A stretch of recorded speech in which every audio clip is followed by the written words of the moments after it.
There are two kinds of people in the world. The first kind wakes up, checks their phone, makes some coffee, and goes about their day ticking off tasks. They work hard, they build things, and maybe even climb the ladder.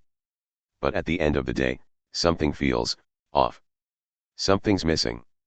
The second kind wakes up with fire in their chest.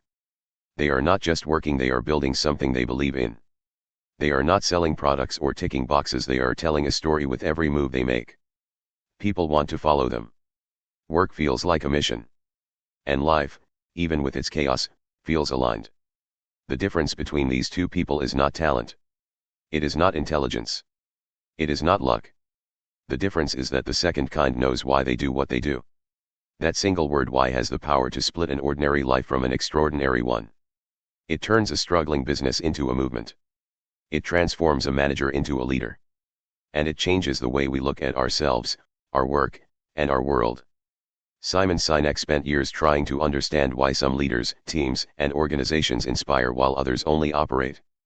He asked questions most people never thought to ask. Why did Apple revolutionize not one, but several industries, while other tech companies with similar resources faded away? Why did Martin Luther King Jr. captivate the hearts of millions without a single dollar spent on advertising? Why do we trust some people deeply, even when their ideas are risky, while we remain suspicious of others, no matter how polished their words? The answer, again and again, came back to this: they started with why. Start with why is not just a strategy. It is a way of thinking. It challenges the way we define success, how we build loyalty, and how we communicate what matters most. It invites us to flip the script, to stop chasing outcomes and start building from belief. And here's the truth most people avoid: starting with why is not easy. It demands honesty. It forces us to slow down and ask uncomfortable questions. But those who are brave enough to dig deep to find and live their why unlock something that most people only dream of: influence with integrity. In this audiobook-style journey, we will not just dissect a book. We will walk through the powerful ideas that have helped people from all over the world transform their businesses, careers, and lives. You will hear stories, insights, and examples that bring these lessons to life. Not as theories, but as living, breathing proof that starting with why is the first step toward everything that matters. So as we begin, take a moment. Forget your job title. Forget your products, your goals, even your plans. Ask yourself one question. Why do I do what I do? Because the answer might just change everything. Part 1, The Spark: Why Some People Inspire While Others Just Sell. In a small auditorium years ago, a speaker walked on stage and wrote 3 words on a flip chart: why, how, what. The audience leaned forward, curious but unsure where he was going. That speaker was Simon Sinek, and what he introduced that day became something much bigger than a business idea. It became a spark. But the real story starts long before that. Think about the brands, leaders, or movements that have left a lasting impression on you. Maybe it is Apple. Maybe it is a person like Mahatma Gandhi. Or even a teacher you had years ago who made you see the world differently. They all have something in common, and it is not just talent or communication skills. It is that they inspired you. They made you feel something. And long after their words or products faded from memory, their why stayed with you. Contrast that with someone trying to sell you something. You have probably heard pitches that start like this: we make the best laptops on the market. Our processors are faster. Our screens are clearer. Want to buy one? You might listen. You might even buy if the price is right. But you are not inspired. Now imagine hearing this instead. We believe in challenging the status quo. We believe in thinking differently. The way we do that is by making beautifully designed products that are simple to use and user-friendly. We just happen to make computers. Want to buy one? That is how Apple communicates. They do not lead with what they do. They lead with why they do it. This is not just clever marketing. It is a deeper principle about how human beings respond to belief. People do not buy what you do, they buy why you do it. There is a reason we feel more connected to some leaders than others, even when they are saying similar things. Think of Martin Luther King Jr. He stood in front of thousands and declared, "I have a dream, not I have a plan." He painted a vision of a world that did not yet exist, but that people believed in. They followed him not because they had to, but because they wanted to be part of something meaningful. When people and organizations start with why, They attract others who believe the same thing. That belief becomes the glue. It builds loyalty that cannot be bought. It turns customers into advocates, employees into believers, and movements into legacies. Here is the irony: many people and businesses do not start with why. They start with what. They say, here is what we do, and here is how we do it. But they never talk about why it matters. They may succeed for a while. But without that core belief, their success is fragile. Competitors copy their products. Customers move on. Employees burn out. Sinek himself learned this the hard way. Before he discovered this idea, he ran a marketing firm. On paper, everything looked successful. The clients were big. The revenue was solid. But inside, something was wrong. He was uninspired, burned out, and drifting. He was doing everything right, yet it felt meaningless. One day, he sat down and asked himself, why did I start this in the first place? That question shook him. He realized he had lost touch with the reason he began to help others share their story. Not to make more money. Not to grow an agency. But to connect people through belief. Once he reconnected with his why, everything changed. He spoke differently. He worked differently. And most importantly, he felt alive again. That same shift is available to all of us, whether we are artists, entrepreneurs, teachers, or students. The spark begins when we stop thinking about what we do, and start thinking about why we do it. Ask yourself, what would it look like to lead with belief? To stop selling and start inspiring? To create from purpose, not pressure? You do not need to be famous or wealthy or brilliant to inspire others. You just need to be clear about your why and live it. There is a story of a small coffee shop owner who put a chalkboard outside her store every morning. On it, she did not write today's discount or a list of flavors. She wrote things like, "We believe a cup of coffee can change your day. We believe every stranger can become a friend." People walked in not because the coffee was cheaper, but because the message made them feel something. That shop grew, not just in size, but in loyalty. In a noisy world, belief stands out. So the question is not, what are you selling? The real question is, what do you believe, and are you willing to lead with that? Because once you do, something happens. People listen. People trust. And slowly, they begin to follow. Part 2, The Golden Circle, a pattern behind success. If you were to draw 3 concentric circles, one inside the next, and label the innermost one why, the middle one how, and the outer one what, you would be holding the key to something that has guided every inspiring movement, leader, and organization in modern history. Simon Sinek called this model the Golden Circle. At first glance, it looks simple. But like many simple things, it reveals something powerful once you look deeper. It explains why some people can capture attention, build trust, and lead movements, while others, despite talent or money, struggle to connect. Let us walk through each part. On the outside is what you do. Everyone and every business knows this. You make furniture. You teach math. You design software. It is your job title, your product, your offering. It is where most conversations begin. In the middle is how you do what you do. This might be your process, your unique method, or your values. It is what sets you apart from others who do the same thing. But at the core, right in the center of the circle, is why, and that is where everything changes. Why is not about making money or gaining followers. Those are results. Why is your purpose, your cause, your belief. It is the reason you get out of bed in the morning and the reason anyone should care. Here is where most people get it backward. They start from the outside. They say, here is what we do. Here is how we do it. Do you want to buy it? That kind of messaging might work for a while, especially if the product is good or the price is low. But it rarely inspires. It rarely builds lasting loyalty. In contrast, great leaders and organizations start from the inside. They begin with why. They say, here is what we believe. Here is why we do what we do.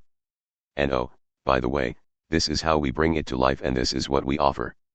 It is a reversal, and it works because it mirrors how human decision-making really happens.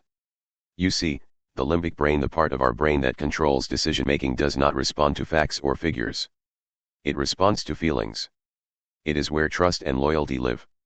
And guess what? The limbic brain has no capacity for language. That is why we sometimes say things like, "This just feels right." Or, "I cannot explain it, but I trust them." Starting with why speaks directly to that part of us. It bypasses logic and connects to something deeper. And once belief is established, logic becomes a tool for confirmation, not persuasion. Let us take an example that almost everyone knows: Apple. Apple could say, "We make great computers. They are beautifully designed, easy to use, and user-friendly. Want to buy one?" Sounds fine. So do most tech companies. But what Apple actually communicates is this: we believe in challenging the status quo. We believe in thinking differently. The way we challenge the status quo is by making beautifully designed, simple to use, user-friendly technology. We just happen to make great computers. Want to buy one? Do you feel the difference? That message inspires. It attracts people who believe what Apple believes. It builds a tribe, not just a customer base. And that is why Apple fans line up overnight to buy a new product even when they already own something that works just fine. It is not about the product. It is about what the product means to them. The golden circle works beyond companies, too. Consider the Wright brothers, pioneers of human flight. They had no funding, no government support, no college degrees. But they had a deep belief that powered flight would change the world. Every day, they gathered with a small team, working with scrap parts, crashing again and again, driven not by fame but by purpose. At the same time, a man named Samuel Pierpont Langley, backed by the government, with access to Harvard scientists and a mountain of funding, was also trying to build the first airplane. On paper, he should have succeeded. But he failed. Why? Because he was chasing the outcome. He wanted to be first. He wanted to be rich. And people could feel that. His team showed up for a paycheck. The Wright brothers showed up for a belief. That is the power of starting with why. It turns ordinary effort into extraordinary commitment. It fuels perseverance. It binds people together. In business, this is the difference between a customer who buys once, and a loyal fan who refuses to switch even when cheaper options exist. In leadership, it is the difference between compliance and inspiration. In life, it is the difference between routine and purpose. The golden circle is not a theory to memorize. It is a lens, a way to see the world and the people in it. It challenges us to stop thinking about just what we do, or how we do it, and instead ask the deeper, harder question: why do we do it in the first place? Because once you know your why, everything else becomes clearer. And once you communicate it, the right people will find you, not because you sold them something, but because you showed them something they already believed. Part 3, Clarity of Why, a mission, not a product. On the windswept coast of Ventura, California, there is a low-slung building that smells of waxed canvas and salty air. Inside, employees sew jackets from recycled fishing nets, repair torn climbing pants mailed back by customers, and meet in sunlit rooms where surfboards lean against the walls. The company is Patagonia, and its founder, Yvon Chouinard, once summed up his philosophy in a single line: "We are in business to save our home planet." Notice what he did not say. He did not say, "We sell the best outdoor gear." He did not say, "We maximize quarterly profits." His sentence starts with purpose so clear you can picture it. He anchored the company's identity in a mission, not a merchandise list. That kind of clarity shines like a lighthouse. When Black Friday rolled around one year and every other retailer screamed discounts, Patagonia ran a full-page newspaper ad that read, "Do not buy this jacket." Underneath, they explained why consuming less was better for the planet and urged readers to repair what they owned before buying something new. Sales soared anyway, because people trusted that the company truly meant what it said. Patagonia did not need clever slogans. It had a transparent why. Clarity of why works the same way for individuals. Imagine a young doctor named Maya who finishes her residency and faces a fork in the road. One hospital tempts her with a high salary and a corner office in a private wing. Another offers a modest paycheck but serves a rural community 2 hours from the nearest city. Maya remembers why she entered medicine in the first place. She promised her grandmother she would bring quality care to people who rarely receive it. The second hospital aligns with that promise, so she chooses the dusty road and the smaller paycheck. Years later, when long days test her endurance, she keeps going because her mission is larger than her discomfort. Clarity rescues her from the drift that swallows so many bright careers.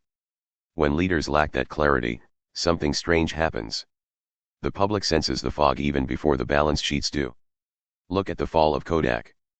For decades its why was to preserve memories, yet the company began describing itself as a chemical film manufacturer.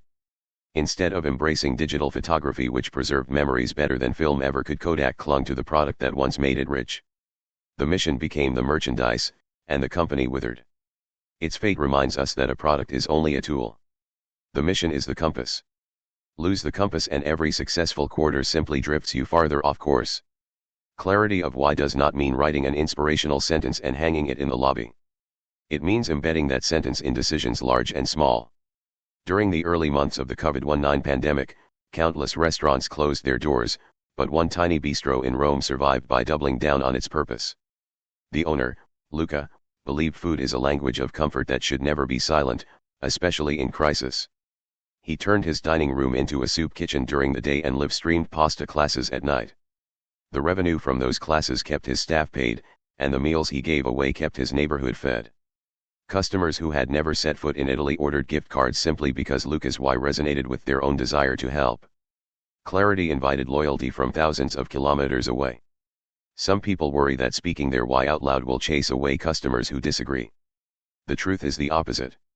Fuzzy purpose tries to please everyone and inspires no one. Clear purpose attracts believers and politely releases the rest. Think of a magnet, its power comes from aligned particles all pointing the same direction. Blur that alignment and the magnet loses its pull. A leader's job is not to convert the entire world, it is to gather those whose hearts already lean toward the same north. Finding clarity demands honesty. Ask 5 hard questions. What change am I trying to make in the world? Whom do I want to serve? Which values am I unwilling to trade for convenience? How will I measure progress beyond money? And finally, would I pursue this path even if nobody applauded? Write the answers, speak them aloud, and notice which words quicken your pulse. Those are clues. Then test your clarity in daylight. Share it with a friend who will challenge you, not flatter you. Take a decision you need to make this week, whether to hire someone, launch a feature, or move cities, and filter it through your why. Does the decision amplify your mission, or does it merely chase applause? The exercise can be uncomfortable, but it prevents you from waking up one morning and wondering how your life became a stranger's resume. Remember, clarity is not a finish line. It is a daily practice. A violin must be tuned before every concert, a mission must be tuned before every meeting, every product launch, every major hire. The moment you feel tempted to say, "Close enough," pause and tune again. When a mission stays clear, magic follows. Customers forgive mistakes because they trust your intent. Employees bring ideas nobody asked for because they share the same heartbeat. Competitors copy your features but cannot steal your spirit. You become the Patagonia jacket people wear until it frays, the rural clinic patients travel miles to reach, the small Roman kitchen whose streaming classes fill homes across continents with the aroma of hope. That is the power of clarity of why. It turns work into a vow, products into symbols, and followers into partners in a story larger than any single transaction. Part 4, Trust and Loyalty, the Human Side of Why. One rainy afternoon in Seattle, a man walked into a coffee shop and ordered his usual drink. The barista smiled, remembered his name, and asked how his son's piano recital went. It was a small moment, the kind that would never make headlines, but it said something deeper. The man came back the next day, and the next, not because the coffee was spectacular, but because he felt known. Trusted. Seen. That is the heart of loyalty. It is not a transaction, it is a relationship. And relationships, whether in business or in life, are not built on what you offer. They are built on what you believe. More importantly, they are built when others believe you believe it too. This is why starting with why matters so much. It is not about clever marketing or emotional slogans. It is about trust, the kind that runs deeper than price tags or features. People do not stay loyal because you have the best product today. They stay because they believe in where you are going tomorrow. Think of 2 companies that sell athletic shoes. One says, "We make high-quality footwear for top performance. Built with premium materials, tested by athletes." The other says, "We believe everyone has greatness within them. We exist to help people move, grow, and push beyond their limits no matter where they start." Both might sell similar shoes. But only one speaks to identity. Only one says, we see you. And when people feel seen, when they feel understood, they stay. Trust begins when belief is shared. Loyalty is what happens when that belief is lived, over time, without contradiction. Simon Sinek once pointed out that loyalty does not come from being the best. It comes from being the most aligned, the most consistent in your actions, your words, and your values. People forgive mistakes when they trust your intention. They forgive setbacks when they believe in your mission. But when that belief is missing, even perfection will not win them back. Let us go back in time to the civil rights movement. Martin Luther King Jr. gave one of the most iconic speeches in modern history, the "I Have a Dream" speech. But here is what most people forget: that day, over 250,000 people showed up at the Lincoln Memorial. No Facebook invites. No email campaigns. No viral hashtags. Just belief. King spoke not from a policy manual, but from a place of deep conviction. His words echoed the values people already held but had not yet heard spoken with clarity and courage. People did not follow him for his strategies. They followed him because his why, justice, equality, dignity, matched their own. This same principle plays out in companies, too. Take Southwest Airlines. For years, it was not the cheapest airline, nor the fanciest. But it was the most trusted. Why? Because they made it clear that they existed to democratize the skies, to give everyday people the freedom to fly. That belief showed up everywhere, from their pricing to the personality of their flight attendants. They were not just in the airline business. They were in the freedom business. When 9/11 happened and airlines scrambled to survive, Southwest did something radical. They did not lay off a single employee. Not one. The company lost millions, but their why was intact. And because of that, loyalty only grew. Employees who stayed felt valued. Customers noticed. Competitors respected them even if they could not match them. Trust is not built in grand gestures. It is built in small, consistent choices.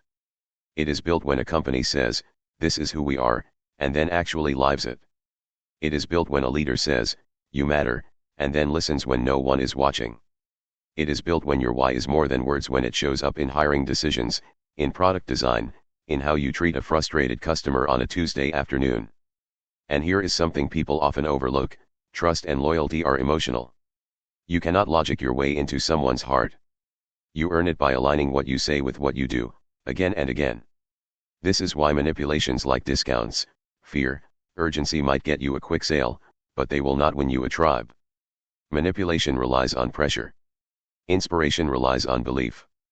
That is the difference between a company that says, "Buy now, 20% off," and one that says, "We believe this will make your life better and we hope you agree." People can tell the difference, even if they cannot explain it. And here is something even more powerful: when people trust you, they will defend you. When you make a mistake, they will give you the benefit of the doubt. Not because you are perfect, but because your values are consistent. That kind of loyalty is earned slowly, but it lasts. In a world that moves fast and changes faster, trust is the only currency that compounds over time. So the question is not, how do I get more customers, or how do I keep my employees from leaving? The better question is, do the people around me believe what I believe, and do I live it clearly enough for them to trust me? Because once they do, they will stay. They will return. They will tell others. Not because they have to, but because they want to be part of something that means something. That is the human side of why. Part 5, the role of leaders, starting with why in action. Leadership is not a rank. It is not a title. It is not corner offices or nameplates on polished doors. Leadership is about one thing: belief. Real leaders are those who carry a cause so clearly and passionately that others willingly follow, not out of fear or obligation, but because they feel part of something larger than themselves.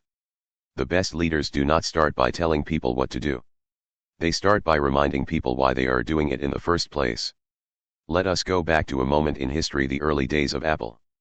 Steve Jobs stood on stage in a black turtleneck and jeans, holding a tiny music player no bigger than a deck of cards. 8,000 songs in your pocket, he said. It was not just a slogan. It was a story. It was a belief that technology should be simple, personal, and liberating. Jobs was not just a businessman. He was a leader who embodied his why. His passion for elegant, human-centered design was not a gimmick. It showed up in every product Apple created. And because he believed it so deeply, others did too: engineers, designers, and eventually, millions of customers. His leadership worked because his why was not hidden behind spreadsheets. It was in his voice, in his decisions, and in the experience his company delivered. That is the kind of leadership that moves people, the kind that begins with purpose, not authority. But here is what most people misunderstand: being in charge does not automatically make someone a leader. You can manage people by telling them what to do. You can even get results that way. But you cannot inspire them. Inspiration comes when people believe that you believe what they believe. That connection happens through clarity and action, not through control. There is a story about a Marine Corps officer who always ate last. During field operations, the youngest and lowest ranking soldiers would line up for food first, while the officers waited until everyone else had eaten. This was not a rule, it was a culture. A signal that leadership is about service, not status. The same principle applies in organizations everywhere. When a leader walks into a meeting and says, "Here is the vision. Here is what we believe. I need your help to build it," they ignite possibility. But when a leader walks in and says, "Here are the numbers. Hit the targets or else," people may comply but they will not care. And when things get hard, they will leave. True leaders, the kind who start with why, build their organizations around that purpose. They attract talent not by offering the highest salaries, but by offering meaning. They retain people not through contracts, but through connection. This is why some of the world's most admired companies have cult-like loyalty, even when their products are flawed or their competitors are cheaper. People stay because they feel part of something worth building. A leader who starts with why does not need to have all the answers. In fact, the best ones rarely do. What they have is vision. They have a direction worth pursuing and the humility to let others figure out the how. Take Howard Schultz, the man behind Starbucks. He did not set out to sell coffee. He wanted to create a place between home and work, a third place where people could slow down and connect. That belief drove everything from store layout to customer service to the types of music played inside. Starbucks did not succeed because it offered the strongest brew. It succeeded because people bought into the idea that a cup of coffee could be an experience of pause in a noisy world. That is what happens when leadership starts with why. People do not just work for you. They work with you. They do not just buy your product. They feel proud to be associated with it. Of course, starting with why does not mean things will always go smoothly. There will be failures, missteps, criticism. But when the mission is clear, those moments become tests of belief, not reasons to quit. Think of any great movement in history. At the center of each one was not a flawless leader, but a deeply human one, someone who carried a cause forward through conviction and consistency. Leadership is not about being perfect. It is about being anchored. And when the storm hits, as it always does, people will not look for the smartest person in the room. They will look for the person who still remembers why they began. So whether you are running a startup, managing a team, or raising a family, the principle is the same. If you want people to follow you, give them something to believe in. Something real. Something you live every day, even when no one is watching. Because that is what leadership is. It is not what you say when things are easy. It is what you stand for when things get hard. Part 6, The Split, When Why Gets Lost. In the beginning, there is usually clarity. A founder starts with a purpose that burns brighter than the bottom line. A teacher enters the classroom believing in the potential of every child. A musician writes songs to heal a part of themselves and others. But something happens along the way. The vision blurs. The original belief fades behind deadlines, metrics, and expectations. Growth comes, but so does pressure. Slowly, the why that once gave it all meaning becomes buried beneath the what and the how. And that is when the split begins. Simon Sinek calls this moment the split, the point at which success, ironically, becomes the very thing that threatens the soul of the work. Let us take a look at a story most of us know, Walmart. Sam Walton started Walmart with a powerful belief that hardworking people in small towns deserved access to quality goods at fair prices. It was not about dominating markets. It was about serving families who had been ignored by the bigger retail chains. That why inspired loyalty from customers and fierce dedication from employees. But as Walmart grew, the focus shifted. Quarterly earnings became the priority. The original belief took a backseat to expansion. Decisions were made to cut costs, reduce staff, and push suppliers to the brink, all in the name of efficiency. The company still did what it always did, sold goods at low prices. But the why, the purpose behind those actions had eroded. And customers noticed. Employees noticed. Loyalty, once built on shared belief, became thin. People still shopped there, but something had changed.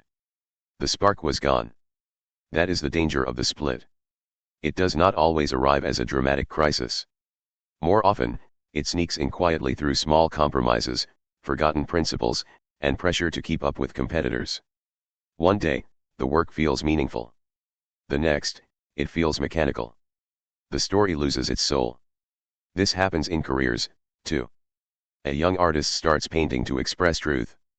Years later, they are painting to match the algorithm. A doctor begins their practice to serve underserved communities. But years into the system, they are buried in paperwork, chasing billing codes, rarely looking up from the screen. The shift is subtle. But the cost is real. When we lose touch with our why, burnout creeps in. Cynicism replaces curiosity. We keep going, but something feels heavy. Unaligned. And here is the harsh part: once the split happens, more effort does not fix it. More hours. More features. More followers. None of it heals the absence of belief. A business that once felt like a mission now feels like a machine. A team that once worked with heart now moves like a checklist. The outward success might even grow, but the inner core begins to crack. It is not that companies and people forget how to succeed. It is that they forget why they began. One powerful example is Dell. In the early 2000s, Dell was a major player in the tech world. Their products were everywhere. Their sales soared. But they were focused heavily on what and how: sell computers, sell more, sell faster. So when they tried to enter the music player market releasing their version of an iPod, it failed completely. Why? Because people saw Dell as a computer company, not a company with a clear purpose. Their product lacked the emotional connection. No one felt inspired by it. Apple, on the other hand, succeeded wildly with the iPod, not because they made better hardware, but because people believed in Apple's why. Apple represented creativity, rebellion, design with purpose. When they released a music player, people trusted the intent behind it. That is the cost of the split. When your audience stops feeling why you do something, they stop caring about what you do. The same applies to leadership. A manager may have once been a passionate mentor, driven by the desire to lift others up. But when promotions become tied only to numbers, and when the pressure to produce outweighs the purpose to inspire, that leader starts making decisions for optics, not for belief. Teams notice. Trust slips. Loyalty dries up. But here is the hope: the split is not the end. It is a signal. A call to pause. To reflect. To return. It is a painful moment, but also an invitation. Because once you recognize the split, you have a choice. You can keep going through the motions, drifting farther from your center. Or you can stop, ask the hard questions, and find your way back to why. That does not mean tearing everything down. Often, the foundation is still there, it is just buried under layers of busyness and urgency. The work is to dig through, reconnect, and rebuild from the inside out. Start by remembering what made you fall in love with the work in the first place. What did you believe back then that still matters now? Who were you trying to help? What problem were you trying to solve? Talk to your team, your customers, your oldest friends. Listen for echoes of the mission you once carried. And then begin, quietly and consistently, to live that mission again, even in small ways. Because the split may feel like a breaking point, but it can also be a turning point. The moment you stop chasing applause and start listening for alignment. The moment you stop managing tasks and start leading with belief again. And in that moment, something shifts. The mission returns. The spark rekindles. And the journey forward begins with clarity, not noise. Part 7, Reconnecting with Why, a return to inspiration. Somewhere in the mountains of Colorado, a small team of engineers gathered in a rented garage with no promise of funding, no safety net, and no backup plan. They were working on a bicycle. But not just any bicycle, one that could give people freedom, independence, and adventure in places where no roads existed. They were not driven by profits or applause. They were driven by purpose. Years later, that bicycle became the foundation of a nonprofit that brought off-road mobility to remote villages across Africa. But what truly powered their journey was not technology, it was belief. They knew exactly why they were building it. And that clarity carried them through setbacks, funding rejections, and doubt. Reconnecting with why does not begin with strategy. It begins with honesty. When an individual or organization realizes they have drifted, when the passion that once lit the room now flickers at best, the instinct is often to fix things from the outside. Rebrand. Relaunch. Reorganize. But none of those truly work until something deeper is realigned. The work of reconnection is quiet, often invisible, and deeply personal. Simon Sinek reminds us that our why is not something we invent, it is something we discover. It is buried in our earliest memories, in the moments when we felt most alive, most useful, most aligned. It lives in the impact we dreamed of making long before anyone was watching. That is the first step back, remembering. Remember the moment you chose this path. What problem were you trying to solve? Who were you trying to serve? What did you hope would be different because of your work? Sometimes, we lose our why because we outgrow our old goals. But that does not mean the purpose is gone, it means it is evolving. Staying connected to why does not require staying static. It requires staying honest. Many organizations have faced this. Take Microsoft. For years, it was seen as a tech giant focused on dominating markets. But when Satya Nadella became CEO, he asked the company to rediscover its soul. He began emphasizing empathy, collaboration, and learning, not just performance. Under his leadership, Microsoft shifted from a company obsessed with winning to one focused on empowering people and organizations to achieve more. That is the shift that happens when why is brought back to the center. The energy changes. The culture shifts. Innovation becomes natural again, not because it is demanded, but because people care again. Individuals go through the same return. There is the story of a chef who, after years of running a Michelin-starred restaurant, stepped away. The pressure, the perfectionism, the endless pursuit of reviews, it had drained him. He spent months in silence, cooking for no one. Eventually, he began making meals for a shelter in his neighborhood. No cameras. No critics. Just service. One day, a young man approached him and said, "This is the first warm meal I have had in days." The chef looked up and smiled, and for the first time in years, he felt something. That feeling brought him back, not to the fame, but to the meaning. He reopened a small restaurant where the mission was clear: nourishment with dignity. Fewer stars, more soul. That is the journey of returning to why. And once you do, things begin to align. The work may still be hard. The setbacks may still come. But now there is an anchor. A reason. A direction. Teams feel it. Customers feel it. Even strangers feel it. Because when a person or a company is truly connected to why they do what they do, it radiates. It shows up in every decision, every message, every act of service. And people are drawn to that not because of marketing, but because it feels real. So how do you begin? You start small. Have the conversations you have been avoiding. Ask your team or yourself, what would we do if money were not the goal? What impact are we most proud of? When have we felt most alive? And then listen. Not just for answers, but for alignment. Because that alignment, that quiet confidence that you are doing what you were meant to do, is more powerful than any plan. The world is filled with noise. With strategies, trends, templates. But belief cuts through. Purpose invites. And once you return to your why, others will feel it and many will want to follow. Not because you asked them to, but because your mission reminded them of their own. Purpose is not just a luxury for a chosen few. It is the starting point for anyone who wants to live or lead with meaning. Whether you are building a business, starting a creative project, or simply trying to find direction, knowing why you do what you do changes everything. Throughout this journey, we have uncovered the ideas that have helped people and organizations all over the world inspire trust, build loyalty, and lead with clarity. These lessons are not just for leaders or entrepreneurs, they are for anyone who wants to create lasting impact.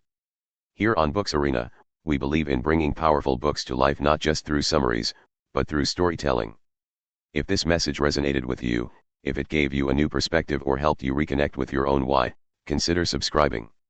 It is free, it helps the channel grow, and most importantly, it helps more people discover stories that truly matter. You are not just a viewer here, you are a part of a growing community that believes in purpose over pressure, depth over noise.